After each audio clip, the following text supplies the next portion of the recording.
Salibanani, hello, Dumela. My name is Palesa Glenferry Maduna, and I welcome you to yet another episode on my YouTube channel, The Glam of Art. On today's episode, I will be interviewing talent. Just like his name explains, he is the talented artist behind all of this artwork that you are seeing. Stay tuned to learn more about talent.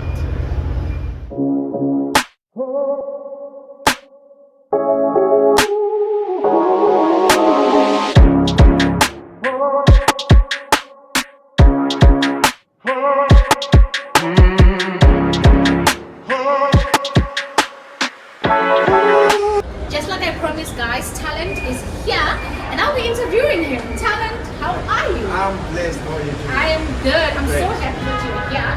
Beautiful art. This is amazing. And I'm so happy that you're here because we've been trying to arrange this and finally you are here. Yeah, thank you. You're welcome, you're welcome. The first question that I have for you is, when did you realize that you have this gift? Okay, so with this gift of art, I realized that I had an ability to do art as a career when I was already grown. But doing art, I started it from a tender age of 6. Every child when you are growing, we are drawing, we do coloring, but I never took it as something that I would do it as a career. You understand? So I started it as a career when I can say maybe what caused me is pressure. What type of pressure? When you say pressure, what do you mean by that? The pressure, as you know, that I migrated all the way from Zimbabwe to do my studies here in South Africa. And after I finished my studies, there was nothing for me to do. You understand? I could not get a job. I could not get something to do, and that's when I became homeless. You understand? So from that place of homelessness, that's when I picked up my pencil sketches and my pencil and I started drawing. You understand? Yeah. So that's the whole thing that I'm talking about in terms of pressure. Yeah. That's what pushed me actually to go back into art. Pressure. Oh, okay, I get Yeah. you. So you said that you came to South Africa to pursue your studies. Yes. What were you studying? I was studying architecture, and it didn't work out because of I didn't have proper paperwork. Yes. You understand? And I could not get a job after that. So that's what pushed me actually to become homeless. You understand? So from that place of being homeless, that's when I picked up my pencils and started drawing. So yeah, I would even advise people that are watching us live. If you are there and you have a skill, you have a gift, I believe you must not give up. Even if things are not working out. Even if plan A is not It's not working out, you understand? Take that pressure. When things are not working out, you're under pressure. I think maybe most of your ability is gonna be seen in that pressure. You understand? I believe in precious metals. They come from pressure. I mean, yes. You True. Yeah. So my second question is, are your parents supportive of your craft? When you're doing things like art, our parents, from where we come from as black people, they I can say we were raised in an environment that doesn't support gifts and these arts. They would actually want us to go to school, focus on school. You understand? Yeah. So believe me, this thing that I'm doing, I had to do it from my own, from my own passions. I had no support in terms of. You get it? I get it. But still, even if they don't support us, we still go and do it. Yeah, you do it anyway. So are they supportive now that they can see that it's working out? Now they're supportive because it's not putting bread on the table. So even everyone, if you ask anyone whether they're a DJ, parents would not support you. Like, I'm not, you're not going to school, you're going to be doing DJing. But when it's not bringing food on the table, you will get the support. Okay, so you did say that other than art, you actually wanted to pursue architecture. Yeah. Would you still go back into that industry? I would still go back into that industry if the opportunity avails itself. Yeah, it's quite an interesting area. It's believe me, it's almost the same as art. It is actually. It is. It's just that they are in architecture, using draw straight lines and a lot of calculations, of course, mathematics. Of course. Yeah. So I was watching one of your interviews. I think it was Soweto TV. I can't remember. Yeah. And you spoke about the type of art that you like is contextual paintings. Yes. What exactly are those? So conceptual paintings is where I paint from imagination, and I use those paintings to tell my story of the atrocities that I've been through, the pain that I've been through. So with conceptual art, it's like this one. Oh, okay. I use this conceptual art to tell my story. Do you understand? Okay. Take us through the story. Yeah. So my story basically is the city to the journey to the city. Okay. You can see over here. You can see there's a city, and then we are going to the city. You understand? So basically, I use my story to communicate to other people. You understand, that are on this journey. Either it's a journey to your dreams, journey to your goals, the journey to your vision. Yeah. What you want to be tomorrow. So this is how I explain my story. As you can see on this painting, we've got numbers.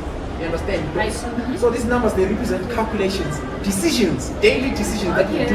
Right. And we've got chess pieces. These chess pieces that you see, that's basically our lives.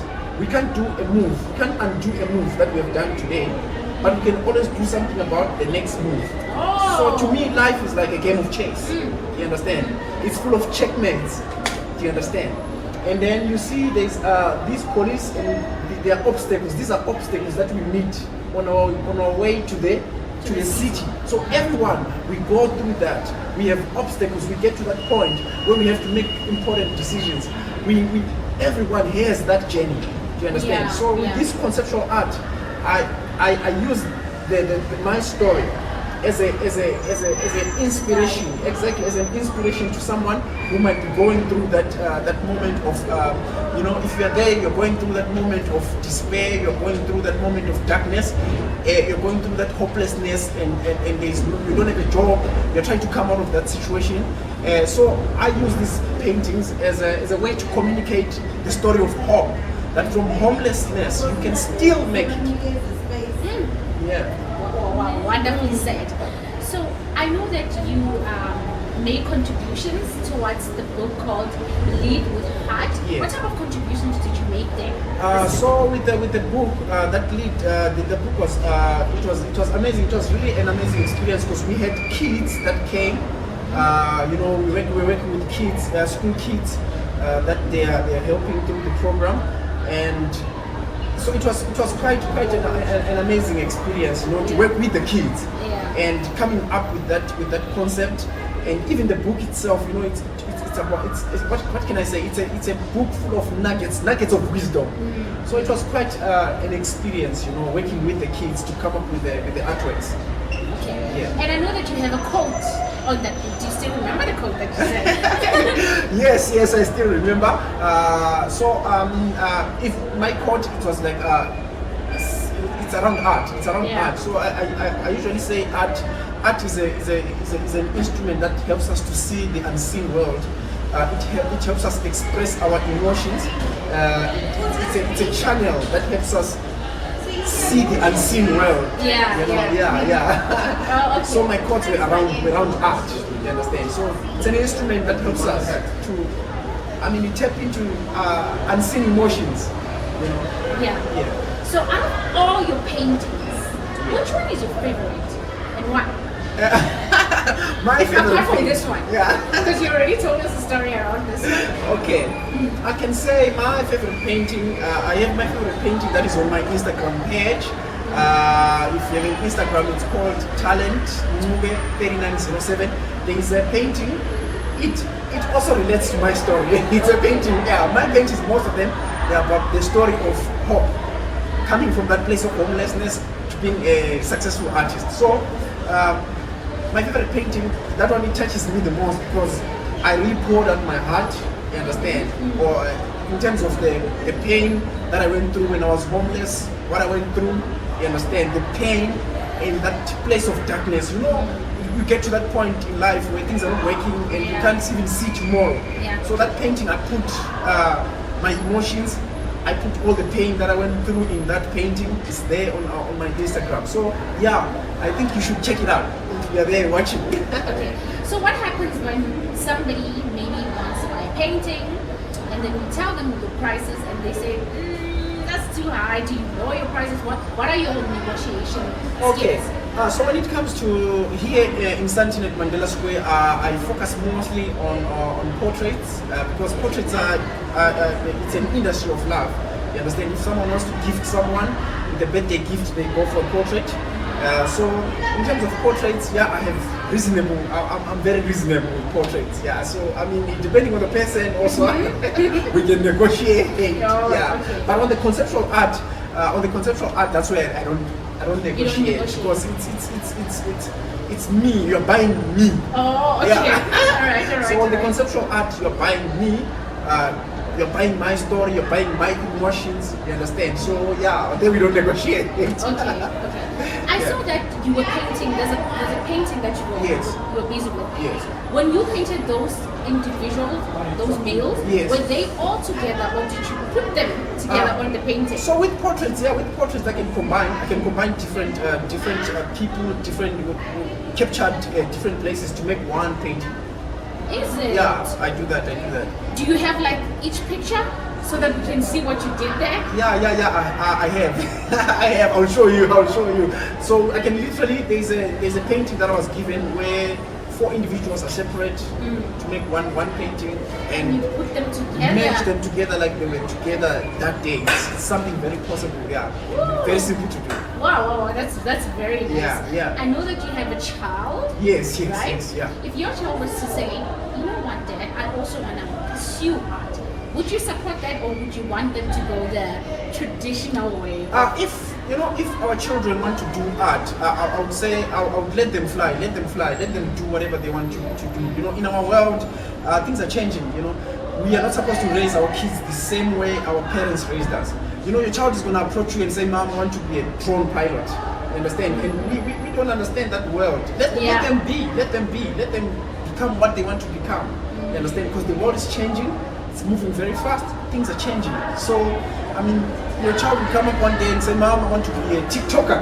Yeah. You understand? So And there's money there. yeah, we have to let them do these things. We just have to let them fly. Yeah. This is where we come to the end of our interview, but I want you, if there's one thing that you would like to say to other people, because I can tell that you like to inspire people, to fuel people with hope, what would you say to somebody who's at the verge of losing hope and they can't see any light? Okay, if there's someone watching this program, I would say if you're at that point of breaking down, if you're at that point of despair, you know the situation in our country, you are jobless, you understand, I would say in that moment where you are, you still have something that you have. There's something that you have that is hidden within you. It's either it's a gift of art, it's either it's a dancing music, you can do sewing, you can do cooking, you can do dancing. With that gift, with that thing that you have, you can still come out of that situation. If I managed to come from homelessness, from that place of homelessness, I still could pick up my pencil because I still had me. You understand? You are the resource. You must dress up, move around, do that thing, perfect that one thing that you have. It can be cooking, perfect that cooking until that cooking can attract money. If it's dancing, perfect the gift. I had to perfect my gift of art until it attracted money. So wherever you are a resource. You are a resource. You still got your 5 senses, you still got your eyes, you still got your hands. Do something from wherever you are. You understand? Don't sit at home and say, man, we're gonna wait for things to happen. No, you have to go out and make things happen. If you're watching this, please be inspired. Don't sit down with whatever you have. You have a resource. You have you. You are the resource. Woo, Yeah. That's very powerful. Thank you. Very powerful. Thank you, talent. It's a pleasure. I'm inspired, and this, Oh. wow, because I didn't think of it like that. I'm very, very inspired. Thank you so much, and yeah, thank you so much for this opportunity. Thank you, talent. So just like that, we have come to the end of the interview. Please don't forget to subscribe, like, and tell your friends, to tell their friends, to tell their other friends about the glam of art. But before, we are going to show the picture that talent was drawing for people who were like values and he brought them together. I was very inspired when I saw that. I was like, wow. So I want to show you this.